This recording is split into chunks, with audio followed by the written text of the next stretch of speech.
지난번 강의 잘 들었나요? 좀 걱정도 되고요. 재미없죠? 지난번에 이어서 계속 강의를 하겠습니다. 좀 더 나아져야 될 건데 말이죠. 지난번에 우리 3장에서 아미노애시드에 대한 내용을 다뤘습니다. 아미노애시드는 기본적인 어떤 전체적인 공통적인 어떤 골격이 있고요. 또 아미노애시드는 이제 카본의 4개의 다리에 결합이 펑셔널 그룹이 달려있기 때문에 키랄탄소로서 역할을 하고 또 거기에 따른 스테레오 스페시피시티 달리 얘기하면 컨피규레이션이 존재한다는 것을 지난번에 배웠고 L폼과 D폼에 대한 얘기를 간단히 나눴습니다. 자, 이번 장에서는 어, 20개 아미노애시드인데 20개 아미노애시드의 어떤 특징들이 있고 어, 여러 가지 펑셔널 그룹이니까 그 각각에 대한 그걸 그룹화 시켜서 분리를 해봤고 그다음에 그러니까 펑셔널 그룹 중에서 가장 중요한 이 차지에 대한 내용들 간단하게 다루고 또 하나는 이후에 이런 어떤 단백질들을 분리하고 특성화하는 작업이 필요한데 여기서 단백질을 어떻게 분리하고 또 검증하고 또 각각의 단백질을 특성화시키나 캐릭터라이제이션 하는가 그거에 대한 어, 이런 기술적인 부분을 좀 보강을 할까 합니다. 첫 번째로 우리가 여기서 볼 수 있는 거는 잠깐만요. 자, 화면을 바꿨고요. 첫 번째로 볼 수 있는 것은 20개 아미노애시드 중에서 남폴러하고 알리파틱 R그룹, 이제 R그룹에 따라서 20개 아미노애시드를 이제 그룹핑 할 건데요. 첫 번째로는 남폴러하고 알리파틱 R그룹. 이제 제일 대표적인 게 예를 들어서 글라이신 H만 가지고 있는 거, 그 다음에 알라닌, 그다음 프롤린, 발린, 류신, 이솔류신, 메사이오닌 이렇게 된 거 잘 눈에 익숙하게 해 주시고 이걸 직접 그리지는 않더라도 각각의 어떤 특징을 가지고 있다라는 것을 좀 머리에 넣었으면 좋겠습니다. 이제 특이한 것은 프롤린 같은 경우는 그러니까 알파, 베타, 감마, 델타의 탄소가 아미노국과 바로 연결이 돼 있죠. 그래서 서큘러한 폼을 가지고 있습니다. 발린은 이제 이렇게 브랜치드로 되어 있고요. 발린 류신, 이솔류신은 브랜치드 체인으로 가지고 있고 메사닌의 특징은 설퍼를 가지고 있다는 거죠. 다른 아미노애시드에서와 다른 어떤 독특한 특징들은 그래서 그 대신에 이런 둘, 넷, 여섯, 일곱 개의 아미노애시드는 남폴라하고 알리포틱 R 그룹을 가지고 있다. 또 하나 글라신 같은 경우 나머지 그 20개 아미노애시드 중에서 19개는 이제 키랄탄소로서 가지고 있지만 글라이신 같은 경우는 이 프로틴이 2개 같이 있기 때문에 4개가 서로 다르지는 않아요. 그래서 이것은 어카이랄, 그러니까 키랄탄소가 아니다라는 얘기를 할 수 있겠고요. 그래서 이거 하나만 이 L폼, D폼하고 나머지는 다 아니 그건 다르죠. 또 L폼, D폼은 우리가 스테레오 아이소모라고 해서 R폼에 S폼이 오는 거죠. 여기서는 이제 우리가 NH2나 OH가 왼쪽에 있을 때는 L폼, 뭐 오른쪽에 있으면 D폼 이렇게 얘기를 했으니까 그거는 이제 여전히 있는 거라고 봐야 되겠고요. 그 다음에 그 다음에 아미노애시드는 폴러하고 언차지드 R 그룹이에요. 그래서 세린이 먼저 나오고요. 그 다음에 트레오닌. 이 두 가지 특징은 뭐냐면 세린, 트레오닌은 하이독실기, 알코올기를 가지고 있다는 거죠. 그래서 하이독실기, 알코올기. 그 다음에 시스테인 SH를 가지고 있죠. 우리 지난번에 이걸 펑셔널 그룹에서 1장에서 얘기했었나요? 펑셔널 그룹의 명칭들이 다 있었는데요. 이건 다이설파이드가 아니고 설파하이드리라고 얘기를 합니다. 그 다음에 아스파라진, 글루타민 이 두 개의 특징은 뭐냐면 끝에 아마이드 결합을 가지고 있죠. 아마이드 CONH2 그래서 아마이드 결합을 가지고 있고 대신에 이런 것들은 이제 uncharged R 그룹이라고 이제 표현을 합니다. 다음에 넘어가 볼까요?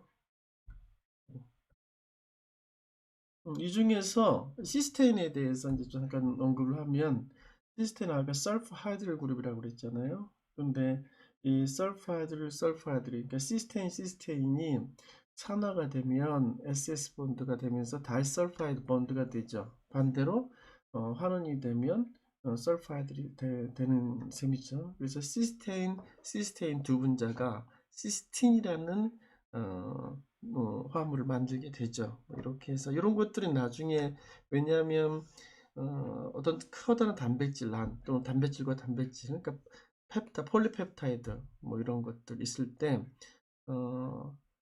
프로테인 내부에서 다이설파이드 본드를 형성할 수 있고 서브유니트 간 그러니까 예를 들어서 어떤 단백질이 다이머로 있거나 뭐 트라이머 그다음에 테트라머로 되어 있을 때 폴리펩타이드 사이에 링키지가 있을 수도 있습니다. 그래서 그때 SS 본드가 산화되면서 다이설파이드 본드를 형성할 수 있겠죠.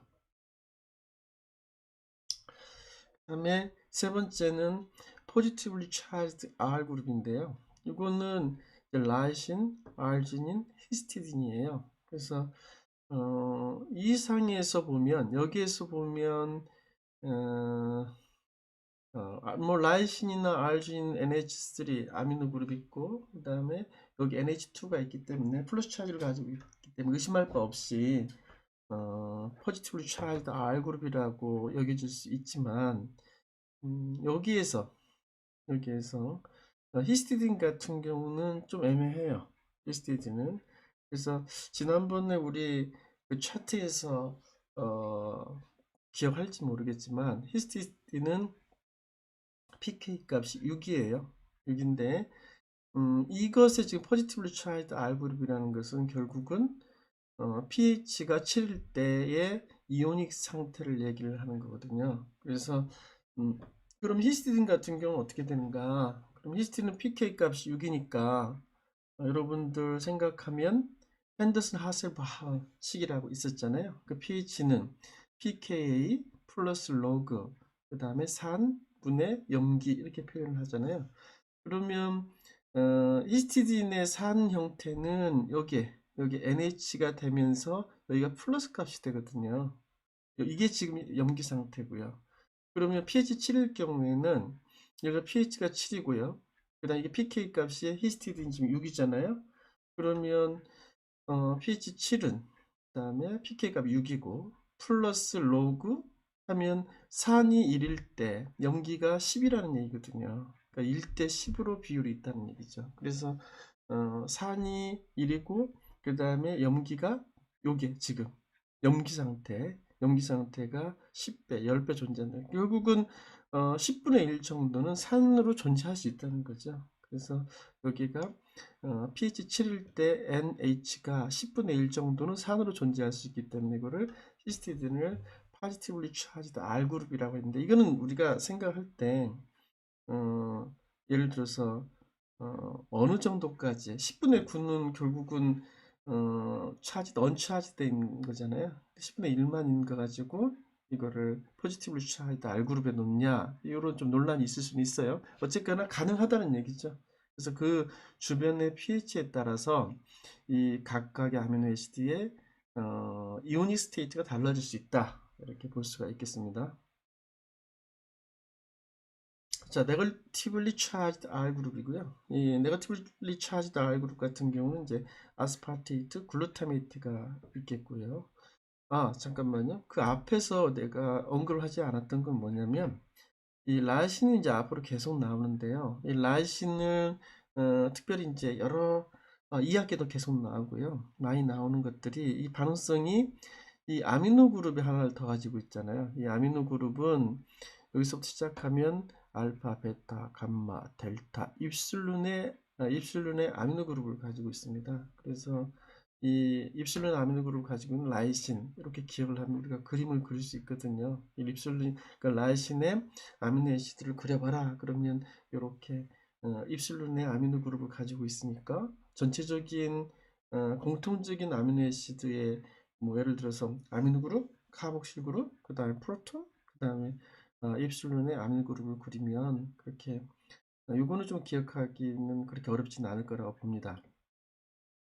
그 다음에 아르지닌 같은 경우는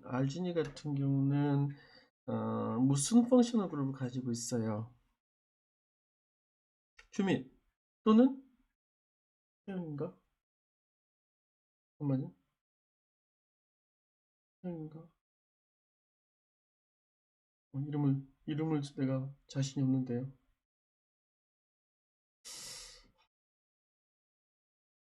형준이구나. 자, 형준이 규민 대표로서 이 알준이 가지고 있는 펑셔널 그룹이 뭡니까?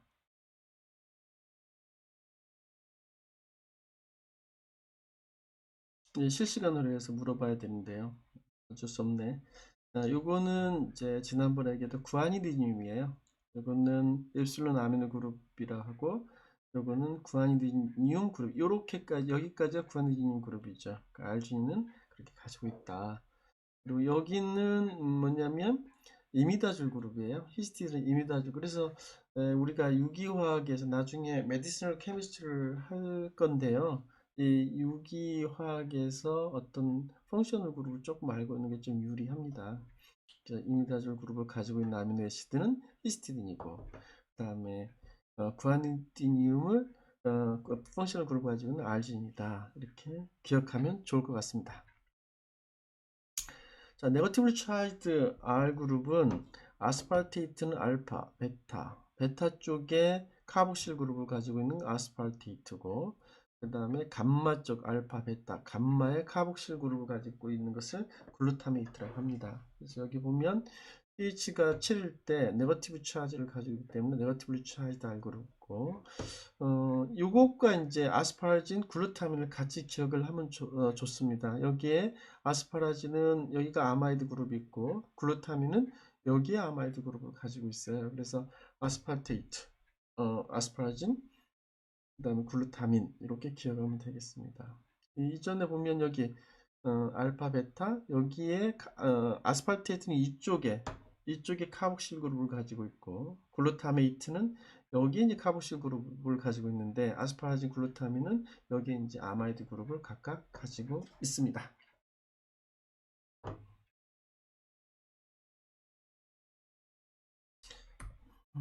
자, 여기까지 했고요. 그 다음에 아로마틱 R 그룹에 대한 뭐 지금까지는 알리파틱이었죠. 지금부터는 이제 링 컴파운드, 뭐 벤젠 링 같은 걸 가지고 또는 다른 어떤 링 컴파운드를 가지고 있는 걸 우리가 아로마틱이라고 얘기를 하죠. 그래서 여기 벤젠 링을 가지고 있는데요. 여기가 페닐알라닌, 페닐 그룹을 가지고 있고요. 그 다음에 요 페놀 있죠. 요거는 OH 하나 더 갖고 있는 것이 타이로신 그룹이에요.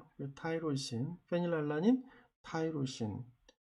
여기만 이 벤진기만 자르면 여기가 알라닌이잖아요. 여기가 만약에 메칠 그룹이 존재하고 있으면 그러니까 벤젠이 없고 메칠 그룹이 있다면 요것만 있다면 이제 알란이고요. 여기 페닐 알라닌이 되겠죠.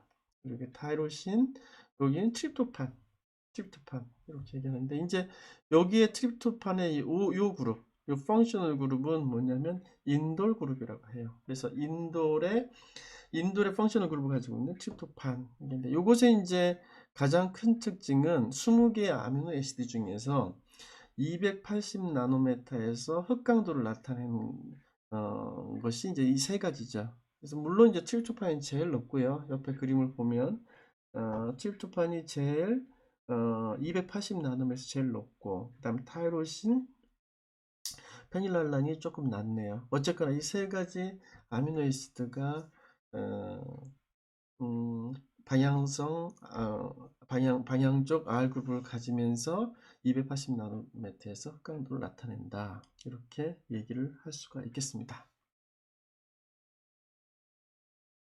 자, 이제 여기 원래 여러분들 이제 박스에서 나오는 내용인데요.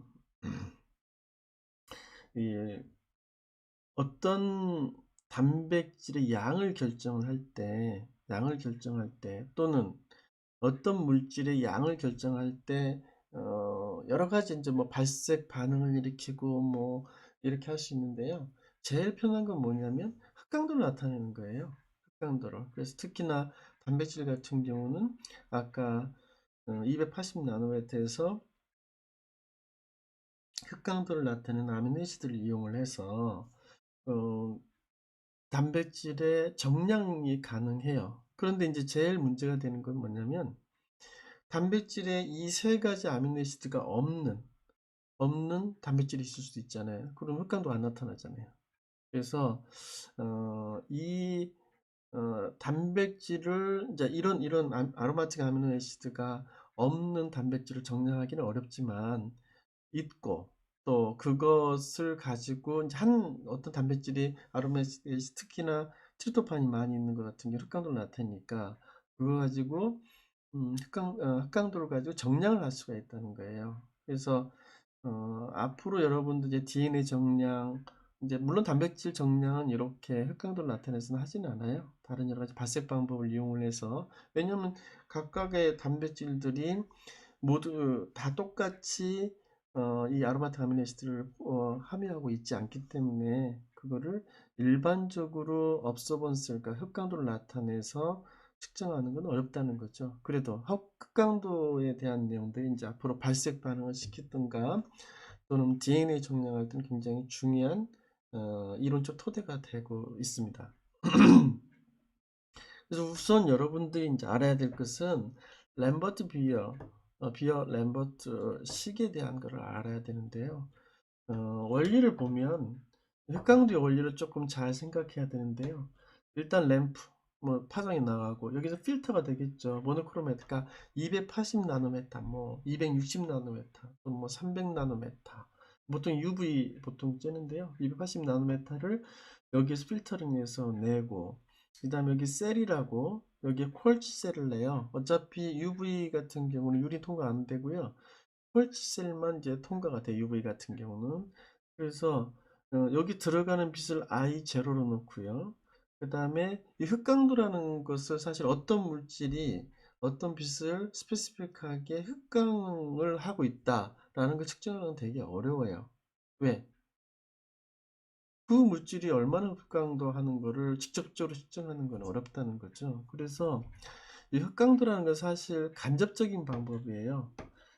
여기에서 빛이 I0라는 빛을 100으로 줬을 때 나오는 빛이 얼마나 되느냐, 그러니까 통과된 빛이 얼마가 되느냐를 측정하는 거죠. 그러니까 흑강도는 통과된 빛이 적으면 적을수록 흑강도가 높다는 얘기고, 통과된 빛이 많으면 많을수록 이 셀에 있는 어떤 물질이 빛을 흡수하지 않는다는 얘기가 되는 거예요. 그래서 업소번스라는 것은 어떻게 표현할 수 있냐, 여기는 이제 표시 안 되는데요.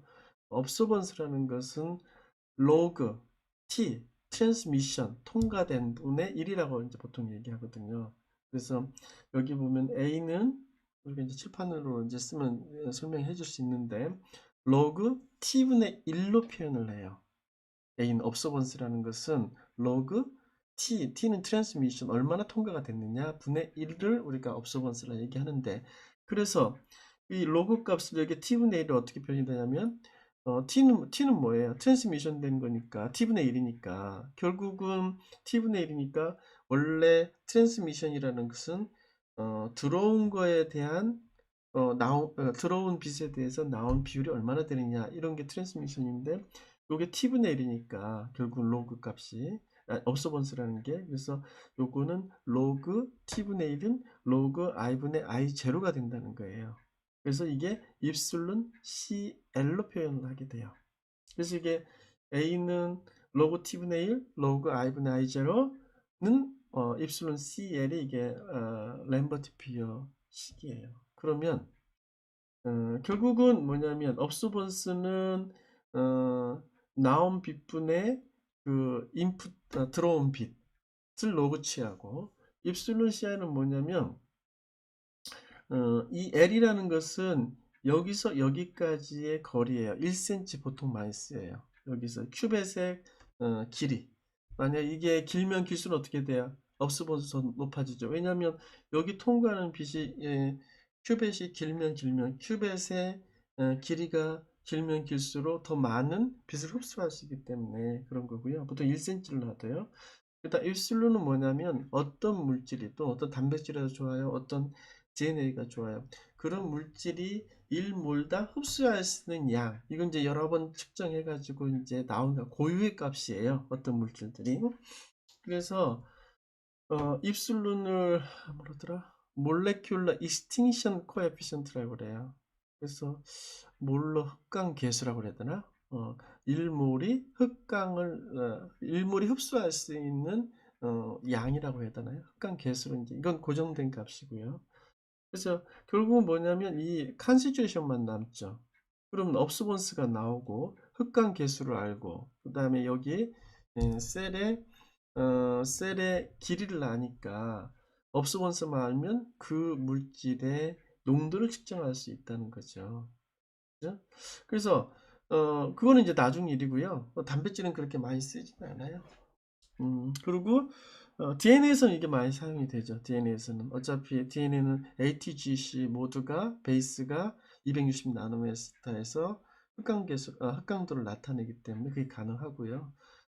단백질에서는 20개 아미노시드가 모두 다 포함되는 거 아니니까 없는 거는 특정할 수 없는 거예요. 그래서 이런 문제가 있고, 그렇게 되고요. 그러면 여러분들이 측정하는 업수번스가 1이 나왔다, 2가 나왔다, 3이 나왔다, 10이 나왔다 이러면 그거는 1이 나왔다는 의미는 뭐냐면 빛이 100이 들어갔고요. 1이 나왔다는 건 뭐냐면 90을 흡수하고요. 1분의 10이잖아. 1이라는 것은 업소번스 1이라는 건 로그 값에 대한 값이니까, 예를 들어서 a는 로그 i분의 i 제로니까 i가 1이고 얘가 10이라는 거잖아요. 그 로그 10이니까 그 1이잖아요. 그러면 이 빛이 100이 들어가면 이 아웃풋, 그러니까 트랜스미티드 라이트는 10밖에 안 된다는 거야. 90은 흡수됐다는 거예요. 그죠? 그래서 그게 1이라는 수치가 나오고요. 0.2라는 것은 10%만 흡수하고 90%는 트랜스미트 돼 있다는 얘기죠. 만약에 업소번스가 2다. 그러면 99%는 흡수도 되고 1%만 트랜스미트 돼 있다는 게. 그래서 여러분들 혹시나 어떤 값을 측정했는데 2하고 3 정도 나왔다. 이거는 사실 의미가 없어요. 99에 흡수하고 999가 흡수한 거나 큰 차이는 없어요. 그래서 우리 업소번스를 나타낼 때는 0.1에서 1 값이 제일 정확한 값이에요. 만약에 뭐 2, 3 넘어갔다. 그러면 희석을 해서 우리가 측정을 해야 돼요. 그죠? 만약에 0.1 이하다. 그러면 그거는 이제 컨센트레이션에서 어떤 흑강도를 나타내는 게 제일 정확한 값이 되겠죠. 그래서 업소번스의 1이라는 의미는 바로 로그 수치다라는 것을 꼭 기억하시기 바랍니다. 그러면 여러분들은 이제 혹시나 학부 때나 어떤 뭐 고등학교 때 업소번스라는 의미가 있었고 OD라는 게 있었어요. 그래서 업소번스 값하고 옵티컬 덴시티는 많이 달라요. 의미가. 그래서 그거는 여러분들 나중에 그 대면 강의 때 한번 질문 한번 하도록 하죠. 자, 그래서 이 램버트 비율식 A는 로그 T분의 1, 로그 I분의 I 제로는 입실론 CL이라는 어떤 식을 꼭 기억을 해 주시기 바랍니다.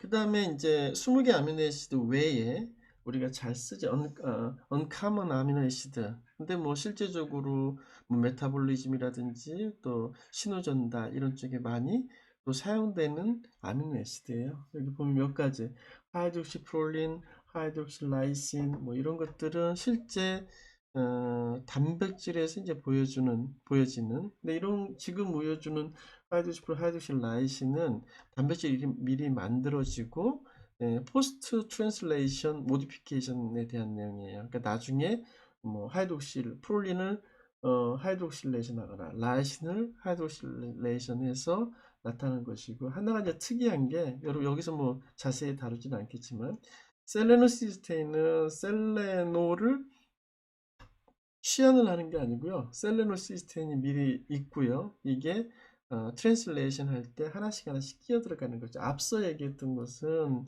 얘네들이 다 프로테인 만들어지고 모디피케이션을 통해서 하이드록실레이션 되는 거라면, 셀레노시스테인 그게 아니고 셀레노시스테인이 트랜슬레이션에 직접 참여하면서 하나씩 하나씩 끼어 들어가는 거죠. 아주 뭐 그렇게 흔한 케이스가 아니기 때문에 여기서는 뭐 자세히 다루진 않을 거고요. 또 하나, 이런 포스포세린, 뭐 포스포스레오닌, 포스포타이로신 이런 거는 나중에 2학기 때 시그널 트랜스덕션 할 때 굉장히 중요한 시그널릭 뭐 액티베이션 또는 인액티베이션의 중요한 시그널릭 아주 중요한 어떤 모디피케이션에 관련된 내용들이에요. 그래서 이렇게 간단하게 설명을 하고 2학기 때 다시 한번 설명하고요. 그 다음에 이제 세 번째 뭐냐, 올니틴 시툴린인데요. 이 올니틴 시툴린은 앞서는 단백질 내에 들어가는 언카먼이지만 단백질 들어가는 거지만, 얘는 올니틴 시툴린은 우레아 사이클에서 발견되는, 그러니까 메타볼리즘과 프로테인의 아미노시드 메타볼리즘과 관련된 내용이라고 볼 수 있겠어요. 그래서 이런 거는 스트럭처럴 파트에 들어가는 아미노시드가 아니라 메타볼리즘에 관련되는 아미노애시드라고 보면 될 것 같습니다.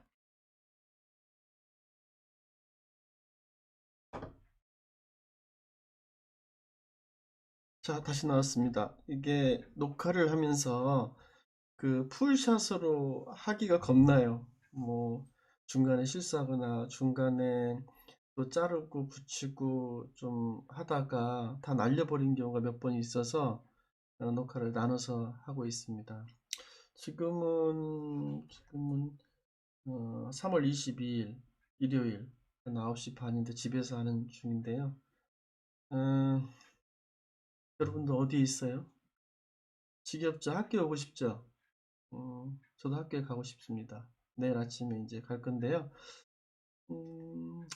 또 이렇게 하는 것도 이제 또 나름 괜찮은 것 같기도 하고요. 근데 이제 다른 학년들보다 3학년들은 좀 얼굴은 좀 보고 싶어요. 매년 제일 활기 넘치는 그런 신입생인데 일종의 이렇게 보지 않은 게 조금 아쉽기도 하고요. 음, 어쨌건 조금씩 좀 나중에 이제 대면 강의를 했을 때 빨리 캐치업할 수 있도록 해봅시다. 지금 그래서 이제 집에서 좀 편한 옷으로 조금 했는데 음, 어, 뭐 딱딱한 분위기에서 하는 것보다 조금 이런 분위기에서 하는 것도 괜찮을 것 같아서 하고 있습니다. 음, 오늘은 이제 그 이어서 여러 가지 20개 아미노시드에 대한 특성들 뭐 이렇게 얘기를 나눴는데, 구조적인 특성이죠. 어떤 펑셔널 그룹을 가지고 있고 어떤 차지를 띠고 있고 간다는 건데요. 중요한 거는 이 지금 보는 아미노애시드들이 애시드나 또는 베이스로서 할, 어, 작용할 수 있다는 얘기죠. 그 말은 뭐냐면 어떤 때는 프로톤을 내주고 어떤 때는 프로틴을 잡고, 그건 이제 pH 주변에 따라서 주변의 pH에 따라서 그런 영향을 받을 수 있겠죠. 그래서 이제 앞으로 나가면 지금 뭐 아미노애시드 한두 개야 뭐 별 문제는 안 되지만 뭐 10개, 100개, 1000개 이렇게 됐을 때는 전체적인 어, 어, PI 값, 예를 들어서 이 프로테인의 차지된 값이 나오거든요. 근데 그건 우리가 뭐 다 계산할 수는 없는 거고요. 컴퓨터가 알아서 다 계산해 줍니다. 그 아미노애시드 시퀀스만 알고 있으면. 아미노애시드 이전에 보면 어, pH에 따라서 또는 타이트레이션을 해보면 어떤 상태는 비이온형 또는 어떤 상태는 양쪽성 이온형 이렇게 크게 나눠질 수 있어요. 왜냐하면 이온 스테이트는 계속 바뀌어질 수 있거든요. 주변 pH에 따라서. 그래서 양쪽성 이온형 우리가 찌비터 이온이라고 얘기를 해요. 찌비터 아마 쯔바이 뭐 독일말에서 온 것 같은 느낌인데요. 그래서 어떤 때는 이런 것들을 좀 보면 NH3 같은 경우는 보통 이제 여기서 산으로서의 양쪽성 이온이 될 수 있겠고요. 또 반면에 또 CO- 경우는 염기로서의 또 역할을 할 수 있거든요. 그런데 이게 산과 염기라는 것은 우리가 pH 7을 중심으로 해서 보기 때문에 그렇죠. 주변에 이 pH에 따라서 어떤 때는 NH3가 일반적으로 우리가 염기잖아요. 그다음 COH가 일반적으로 산이고요. 왜냐하면 pK 값이 다르잖아요. pK가 뭐 2에서 3, COH 같은 알파 카복실기, 알파 아미노 그룹은 pH가 9에서 10까지 가니까 pK 값이 의미하는 바는 일장에서 설명을 했지만 얼마나 프로톤을 잘 떼어낼 수 있는가, 디소시에이션 할 수 있는가에 대한 척도니까, 예를 들어서 pK가 낮다는 것은 산으로서 역할을 많이 한다는 거예요. 높다는 것은 염기로서 역할을 한다는 거고요. 그래서 이 이제 pH 7로 났을 때 그렇고, 만약에 주변에 pH가 더 낮거나 더 높거나 그러면 어떤 때는 둘 다 산, 염기 다 가능하다는 얘기입니다. 그 중에서 이제 우리가 보면 산염기로서의 역할도 있지만 또 주변 pH에 따라서 결국은 차지가 뛰느냐 안 뛰느냐일 수도 있거든요. 지난번에 우리가 버퍼를 얘기를 할 때 버퍼가 타이틀링 쭉 해보면서 버퍼에 들어가 있는 산염기 어떤 이오닉 스테이트가 달라지잖아요. 여기도 마찬가지로 NAT3가 플러스 있고 COOH가 있을 때는 플러스 1의 차지를 띠고 있고요. 정상적인 어떤 pH 7일 때, pH 7일 때는 NH3는 플러스 돼 있고 CO는 pK 값이 낮으니까 CO 마이너스 되지. 결국 차지 0이죠. 그러다가 이런 상태는 언제 상태일까요? 이건 이제 좀 이따 이제 타이트레이션 커브를 보면서 다시 설명하도록 하겠습니다. 그러니까 R 값을 무시하고 NH3하고 COH만 생각을 하면 어떤 때는 플러스 1, 어떤 때는 넷 차지가 제로, 어떤 때는 넷 차지가 마이너스 이런 경우가 있을 수 있다는 거죠. 타이트레이션 한번 볼까요? 지난번에 2전인가 1전인가 벌써 이제 까먹었는데 버퍼의 타이트레이션 커브를 봤는데 이것도 버퍼로 접근을 하니까요. 왜냐하면 카복실기 아미노 그룹 뭐 다 프로톤 줄 수도 있고 받을 수 있기 때문에 그래서 먼저 이제 이거는 이제 글라이신이죠. 글라이신 같은 경우를 타이트레이션을 하면 어, 여기에 카복실기의 pK 값, 아미노 그룹의 pK 값이 각각 있기 때문에 타이트레이션 커브가 두 군데 정도 생기게 되죠. 이렇게 완곡된 부분 쭉 갑자기 올라갔다가 여기서 또 이렇게 완만하게 이루어지는 그러니까 두 개의 버프가 있는 셈이죠. 그래서 여기서 NaOH 하나씩 한 방울씩 한 번씩 떨어뜨리면 올라갔다 어느 정도에서 완만하게 올라갔다가 또 갑자기 올라갔다가 뭐 이런 두 개의 언덕이 있다고 보면 돼요. 그거는 이제 두 개 언덕이라는 것은 pK 값이 두 개가 있기 때문에 가능한 거죠. 그래서 알파 카보실 그룹의 pK1은 2.34, 2에 3이라 보면 되고 굳이 외울 필요 없어요. pK2는 9.6인데 각각의 이오닉 스테이트를 보면 여기서 그러니까 pH가 제로일 때 pH 제로일 때는 어떤 상태냐면 COH랑 NH3 그러니까 아까 얘기했듯이 플러스 차지가 플러스인 상태죠. 이런 때는 그러다가 점점점 OH를 드라핑하면 이 상태는 뭐냐면 어떤 상태냐 pK 값이죠. pK1 이 상태는 뭐냐면 이 상태하고 그 다음에 두 번째, 여기서 점점점 떨어뜨리면 COH에서 프로톤이 이제 방출이 되죠. CO-가 돼. 이 두 개의 몰러 레이셔가 같은 거죠. 왜냐하면 pH는 pKa 플러스 로그 HA분의 A-이기 때문에 그때는 pK하고 pH가 같게 되는 거잖아요. 결국은. 그래서 그때는 이 상태, 플러스 1 상태와 제로 상태의 이오니 스테이트가 아미노에시드가 똑같은 양으로 존재했을 때 그게 가능하다. 점점점 이제 점점점 올라가면 이제 역정이 되죠. 이게 많아지죠. 이제 차지가 0인 부분이 많아지다가 그 다음에 또 여기서 이 정도 PK2 되는 곳에서는 차지가 0인 거하고 NH3에서 NH2가 되기 때문에 결국은 차지 마이너스 1이 되는 거죠. 그럼 거기와 몰러 레이셔가 같은 부분이 PK2가 되고 그래서 점점 나오게 이제 점점점 타이트레이션 하면 결국은 온리 마이너스 1 차지인 것만 있게 되죠. 그래서 결국은 뭐냐면 여기서 볼 수 있는, 알고 싶은 건 뭐냐면 PK1과 PK2가 있는데 차지가 제로 되는 부분이 어디냐. 나중에 이제 이게 캐릭터라이제이션에서 중요하기 때문에 얘기를 하는 거예요. 그렇게 보면 PI가 5.97일 때, 5.97일 때,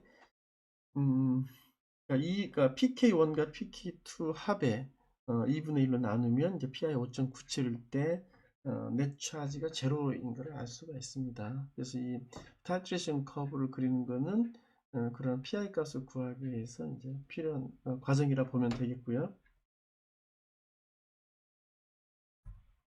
자, 그래서 이 제로 되는 부분, 이소일렉트릭 포인트, 이소일렉트릭 pH가 아니라 PI라는 거예요. 그러니까 어떤 물질, 어떤 단백질도 좋고 어떤 아미노에시드도 좋고요. 넷 차지가 제로 되는 pH 값, 그게 이소일렉트릭 pH예요. 근데 이제 우리가 뭐를 생각을 해야 되냐면 요게 굉장히 중요한데요. PI 값보다 높은 pH에 있는 단백질, PI 값보다.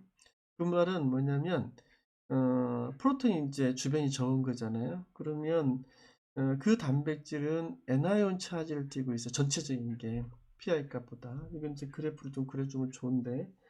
그 다음에 반면에 PI 값보다 낮은 pH에서는 그 단백질, 그 아미노에시드는 파지티브 값을 띠게 돼요. 이걸 하나 보면 되겠죠? 여기서 한번 볼까요?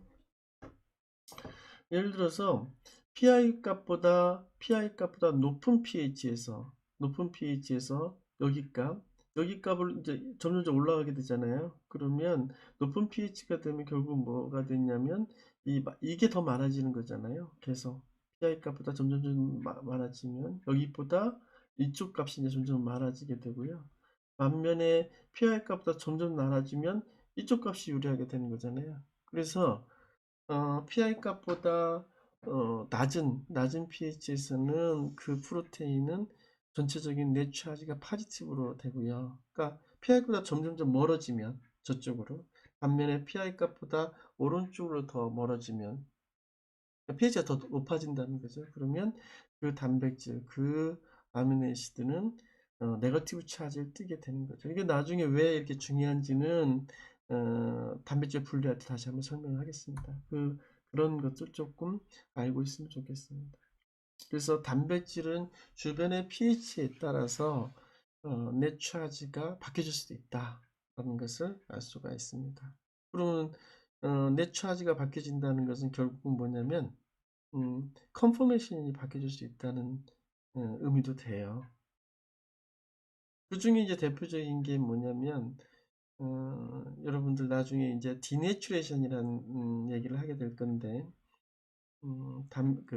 밀크에다 우유에다가 또는 어디에다 단백질이 많은 곳에다 식초를 몇 방울 떨어뜨리면 단백질이 우수수 떨어지거든요. 그러면은 그 단백질들이 그 pH가 떨어지면서 식초를 떨어뜨렸으니까 떨어뜨리면서 전반적인 차지가 달라지고 그럼 디내추레이션이 일어나게 되고 디내추레이션 되면서 안쪽에 컨포메이션 체인, 그러니까 안쪽에 있는 하이드로포빅들이 나오게 되고, 그러면서 자기들 겨울이션 되고 이제 떨어지는 그런 경우도 있거든요.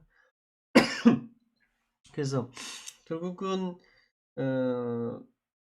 pH도 그러니까 pH에 따라서 단백질의 차지도 달라지고, 그러면 그게 심해지면 결국은 단백질의 디내추레이션, 즉 업사이드 다운, 업사이드 다운, 인사이드 아웃 이렇게 되는 거죠. 이게 단백질 안쪽에 있는 게 바깥으로 나오고 바깥쪽에 있는 게 안쪽으로 들어가는 그런 경우가 있어서 전반적인 단백질 컨포메이션이 바뀌게 되는 거죠. 그리고 이제 심해지면 디내추레이션을 우리가 보통 얘기를 하게 됩니다. 그 전에는 좀 간단한 거, 그러니까 글라이신 예를 들었지만 좀 더 복잡한 거, 예를 들어 글루타메이트, 히스티딘 이런 두 가지 경우를 볼 수가 있겠는데요. 이제 글루타메이트보다도 히스티딘을 한 예로 이제 한번 들어볼까 합니다. 히스티딘 같은 경우는 예를 들어서 아까 잠깐 얘기했지만 pK 값이 이게 6이거든요. 그러니까 여기 아미노그룹이 pK 값이 1.2 정도 보면 돼요. 그 다음에 카복실 그룹이, 그다음 아미노 그룹이 한 9에서 10 정도 대충 보시면 되고, 이 이미다졸 그룹의 이 부분이 NH 플러스가 pK 값이 6입니다. 그래서 여기서 제로부터 해서 쭉 OH를 떨어뜨려 가지고 타이트레이션 커브를 그리면 여기서 보면 대부분의 히스티딘은 이런 상태가 돼요. 그러니까 예를 들어서 카복실기도 H로 돼 있고요. 그 다음에 NH3도 돼 있고, 그 다음에 여기도 NH가 돼서 플러스 1, 플러스 2의 차지를 갖게 되는 거죠. 그러다가 이제 점점점 OH를 떨어뜨려서 pH를 올리면 여기를 지나 pK1 지나서 넘어가 버리면 어떻게 되냐면 제일 먼저 pK 값이 낮은 COH가 CO-로 되고요. 그 다음에 나머지 건 그대로 유지가 되기 때문에 요때 값이 뭐냐면 pK 값이 차지가 플러스 1이에요. 그러다가 이제 점점점 pKr에 도달하게 되면 결국 얘가 똑같은 그 여기랑 이것의 이제 중간값이 되고 pKr을 지나게 되면 결국 뭐냐면 이 두 번째 pKr인 6.0 이상 넘어가는 pH에서는 요게 떨어져 나오죠. 디프로토네이션 되죠. NH 이미다졸 그룹에 그렇게 되고, 그러면 이제 남는 건 뭐냐면 카복실 그룹의 CO 마이너스 아미노 그룹의 NH3가 있기 때문에 이때는 차지가 0이 되는 거죠. 더더욱 이제 타이트레이션 하게 되면 어디가 이제 디프로토네이션 NH3 아미노 그룹의 H가 하나가 빠져나 NH2가 되고, 그럼 결국은 CO 마이너스 1 차지 값이 뜨게 되죠.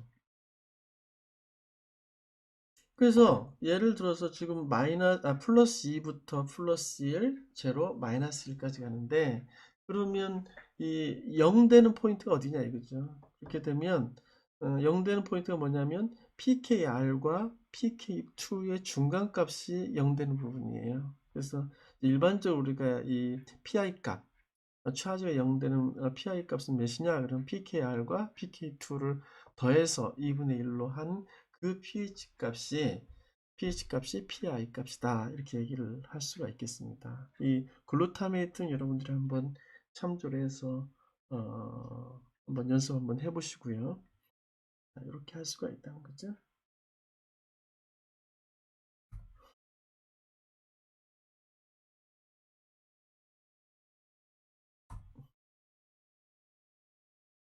다음 이제 우리가 pH에 대한 PK에 대한 아미노시드 개별적으로 해봤고요. 그 다음에 펑셔널 그룹에 대한 얘기를 했고, 아미노시드는 언카먼 아미노시드에서 뭐 메타볼리즘이나 뭐 대사에 이제 활용되는 것 빼고는 대부분이 아미노시드로 존재한다기보다는 펩타이드나 프로테인으로 존재하고 있어요. 그래서 아미노시드가 커벌런트 본드로 이어져 있는 거죠. 그래서 앞으로 이제 사장에서 또 한번 다루겠지만 펩타이드라는 것은 뭐냐면 이 두 개의 아미노애시드가 이 카복실 그룹과 아미노 그룹과로 이제 구성이 되어 있는데요. 이게 이제 물이 빠져나오고 이렇게 생긴 거 이제 얘네들이 이제 결합이 되는데 이거를 이제 우리가 아마이드라고 보통 얘기하죠. 유기화학에서는.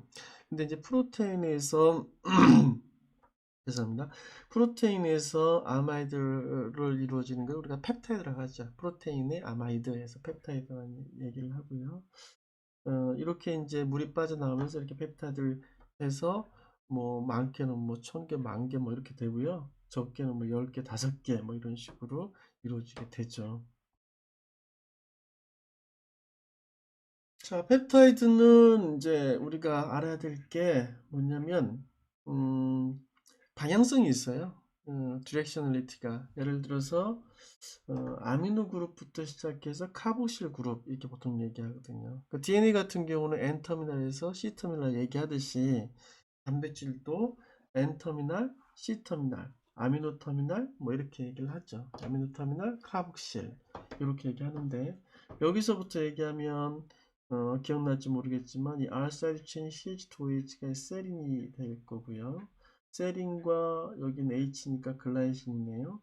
이렇게 되고 그 다음에 여기 타이오신, 그 다음에 알라닌, 여기가 어디죠? 류신이 되는 거죠. 류신. 그래서 원래는 이제 세린, 글라이신, 타이로신, 알라닌, 뭐 류신 이렇게 써야 되는데 여기 보면 싱글 레터 코드로 돼 있잖아요. SGYAL. 그래서 순서대로 이제 N터미 이렇게 쓰게 되면 N터미널부터 C터미널까지 아니면 아미노 터미널에서 카보시 터미널로 이렇게 왼쪽에서 오른쪽으로 쓰게 되면 돼요.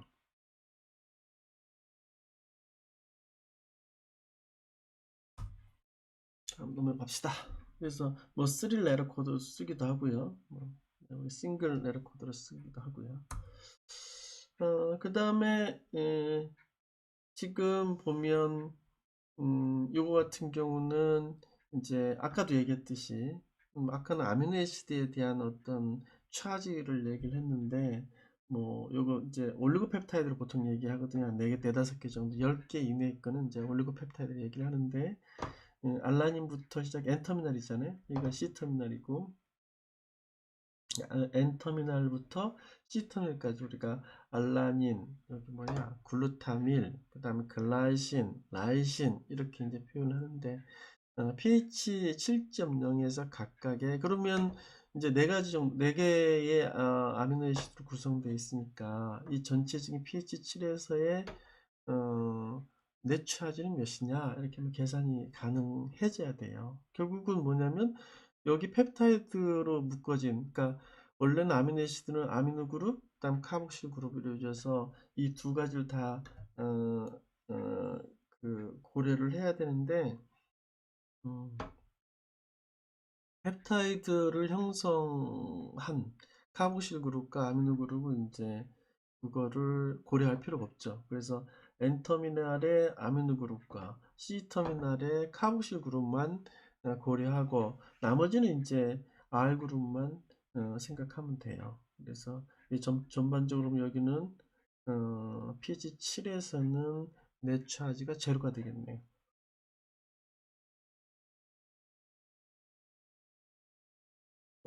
그 다음에 그 펩타이드와 프로테인들은 20개 아미노애시드로 구성이 되어 있고 그 사이즈나 또는 그 조성들은 굉장히 다양하게 될 수 있죠. 예를 들어서 이제 예를 들어서 제일 이제 또 간단한 것들은 뭐냐면 이 우리가 아스팜탐이라고 그래 아스파탐이라고 하는데 단맛 쓴맛 그 스위트너 이제 아티피셜 스위트너라고 하는 거 여기 보면 두 가지 아미노애시드로 구성이 되어 있잖아요. 아스파틸레시드나 페닐알라닌에서 아스파탐이라고 얘기를 하는데 이렇게 작은 것도 있고요. 그다음에 이 다음에 보면 조성이나 사이즈를 보면 뭐 사이트크론 같은 경우는 12400, 아미노애시드 장기가 104개, 그 다음에 좀 큰 거는 뭐 타이틴이라고 하는 건데 209, 300만 달톤이 되는 300만 달톤이 되고 장기의 수는 26,000개 정도 되는 거예요. 그리고 자, 어떤 거는 폴리펩타이드 사슬이 하나고 어떤 거는 3개, 뭐 트라이머, 뭐 3개의 폴리펩타이드가 이루어지는 거죠. 어떤 건 12개 뭐 이렇게 이루어질 수 있는 거죠. 그래서 사이즈가 작은 거 아까 아스판탐 뭐 작은 것부터 시작해서 26,926개 되는 굉장히 큰 단백질들도 있을 수 있다. 이렇게 생각이 듭니다. 그다음에 조성에 대한 얘기는 뭐 여기서 법안이 소사이토크롬C, 소카이모트립시노젠 했는데 분자당 뭐 예를 들어서 알라닌이 6개, 전체는 104개, 102개인데요. 뭐 알진이 2개, 뭐 아스파라진 뭐 5개, 뭐 이렇게 돼 있고요. 소카이모트립신 같은 경우는 뭐 알라닌 22개, 이렇게 조성들이 다 다양해요. 아미노애시드가. 그리고 이제 눈여겨봐야 될 게 뭐냐면 트립토판, 뭐 페닐알라닌, 뭐 여기는 뭐 4개, 타이로신, 트립토판 1개, 4개인데 소카이모트립시노젠 같은 경우는 트립토판 8개거든요. 그러니까 똑같은 양을 가지고 아까 그 업소번스를 측정을 해버리면 소카이모트립시노젠이 훨씬 높게 나타난다는 거죠.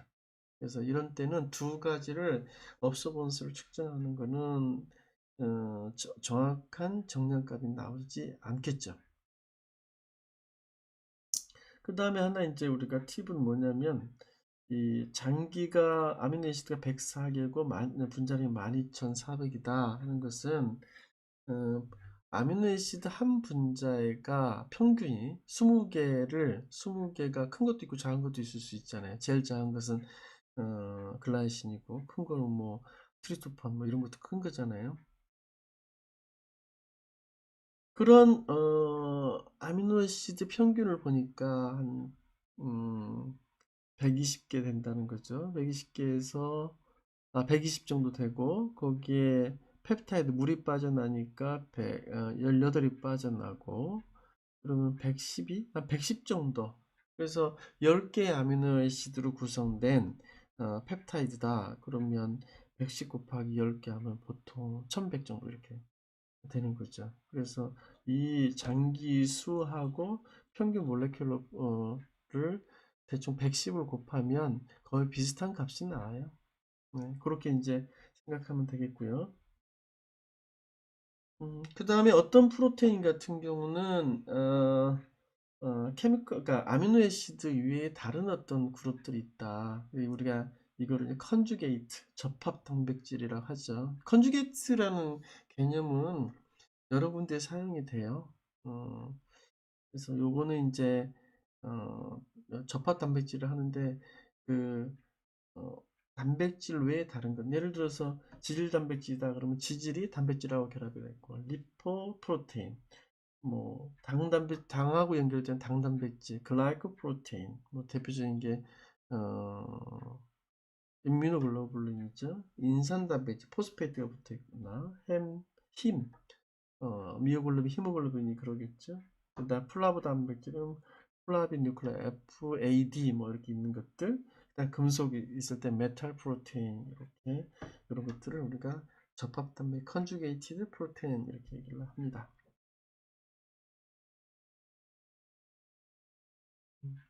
자, 이후에는 이제 단백질 가지고 하는 일들, 그러니까 테크닉에 대한 내용이에요. 단백질을 우리가 이제 단백질에 대한 연구를 하려면 제일 먼저 해야 될 게 뭐냐면 순수 분리를 해야 돼요. 그래서 퓨리피케이션 하고 그 단백질의 특성들, 예를 들어서 단백질의 사이즈가 얼마다, 단백질의 pI 값이 얼마다, 뭐 이런 것들. 그 다음에 단백질의 시퀀스가 어떻다.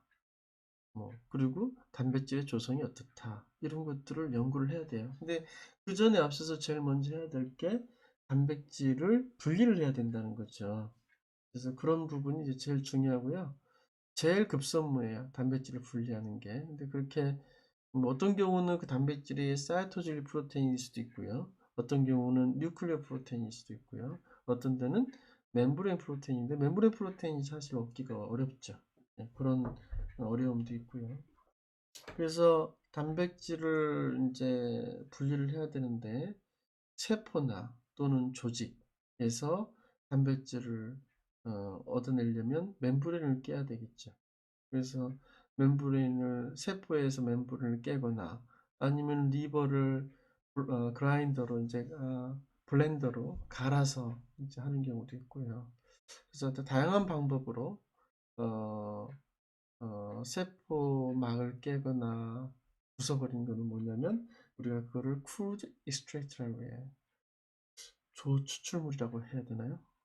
우리가 원유 하듯이 crude oil 하듯이 단백질의 단백질의 컬렉션이라고 해야 되나? 일단 그러니까 뭐 세포막을 깨고 그 안에는 단백질 이제 다 포함이 돼 있겠죠. 그래서 이제 단백질을 분리한 프랙셔네이션 해야 되는데 그 단백질 내가 원하는 단백질을 아이솔레이션하고 퓨리피케이션 해야 되잖아요. 그래서 단백질을 얻는 방법 첫 번째는 단백질의 사이즈로 분류하는 것. 두 번째는 차지를 분리하는 거죠. 뭐 여러 가지 방법이 있어요. 이 두 가지를 뭐 순서를 바꾼거나 두 가지를 다 쓴다거나 또는 뭐 다른 방법을 사용할 수도 있겠죠. 그다음에 제일 먼저 이제 크로마토그래피라는 얘기를 하는데요. 크로마토그래피 여러분들 잘 요거는 실험을 잘 안 해서 잘 모르겠는데요. 여러분들 커피숍에 가면 그 왜 요렇게 뭐 비커 비스무리하게 해놓고서 이렇게 내리는 거 있잖아요. 그 비슷해요. 그거랑. 그래서 옛날에는 이 단백질 분류하는 게 큰일이었는데 요즘은 거의 안 해서 그래서 단백질 분류하는 게 크로마토그래피라고 이제 보통 얘기하는데 그 앞서서 크루드 익스트랙트를 우리가 얻잖아요. 근데 크루드 익스트랙트를 거기는 수천 수만 가지 단백질이 있는데 그거를 어, 크로마토그래피로 바로 분류를 하자면 너무 많은 단백질들이 있기 때문에 그 비슷한 단백질 뭐 사이즈가 비슷한 거 뭐 차지가 비슷한 것들이 같이 섞여져 나올 수가 있어요. 그래서 1차적으로 단백질들을 컨센트레이션하고 단백질들을 어, 좀 분류하는, 그러니까 프랙션, 그러니까 분해를 할 수 있는 방법이 뭐냐면 sorting out이에요. sorting out. 그래서 sorting out, 염석이라고 하죠. 염석. sorting을 out이 뭐냐면 그러니까 crude extract에 암모늄 설페이트나 그러니까 salt를 계속 집어넣으면 그 salt가 물을 이렇게 물하고 인터랙션 하기 때문에 그 속에 녹아 있는 단백질들의 솔루빌티가 떨어져요. 그래서 결국 뭐냐면 그 크루드 이스트레이트에 있는 단백질이 어, 그러니까 프리시피테이션 침전되는 게 있거든요. 그 침전되거나 안 되거나 그러면 침전되는 거 예를 들어서 뭐 10mg 있었는데 단백질이 크루드 이스트레이트에 그 침전된 게 5mg 정도 있어요. 그러면 결국은 침전된 거 다시 활용합니다. 그래서 그 5mg 가지고 내가 원하는 단백질을 뽑을 거냐, 10mg을 가지고 뽑을 거냐, 5mg 안에 그 침전된 5mg이 내가 가지고 있는 단백질이 있다면 나머지 5mg은 가비지잖아요. 그래서 그 가비지를 없애고 하는 방법, 제일 좋은 방법이 솔팅 아웃이라는 거죠. 뭉텅이로 그냥 반절 그냥 컷 아웃 하는 거죠. 그 다음에 이제 거기에 녹아 있는 이 그 아까 암모늄 설페이트 염석을 하는데 그건 이제 다이알리시스 투석을 통해서 제거하면 되는 거고요. 또 하나는 방법은 뭐냐면 다이알리시스로 좀 이렇게 프랙셔네이션 할 수 있는 방법은 단백질이 사이즈가 다양하니까 내가 원하는 단백질이 만약에 2만짜리 몰레큘러 웨이트가 있다. 2만짜리가 있으면 예를 들어서 2만 이하 되는 것들은 다이알리시스 멤브레인 통해서 다 빠져나가게 하고 2만짜리만 그 다이알리시스 멤브레인이 있으면 되잖아요. 그래서 다이알리시스 멤브레인 컷오프를 2만짜리는 빠져나가지 못하게 하고 2만 이하 거는 다 빠져나가게 하게 하는 그런 작업을 하면 다이알리시스 멤브레인을 가지고 있으면 2만 이하짜리는 일단 제거가 될 수 있잖아요. 2만 이상 되는 것만 그 다이얼리시스 멤브레인이 있을 수 있기 때문에 이 다이얼리시스로 일단 큰 뭉텅이로 일단 분류를 할 수가 있잖아요. 솔팅 아웃 하거나 다이얼리시스를 통해서 일단 분류를 해놓고 요걸 가지고 이제 크로마토그래피로 분리를 하는 겁니다. 내가 원하는 단백질을 또는 사이즈 또는 차지 또는 다른 방법 이렇게 해서 분리를 하는 겁니다.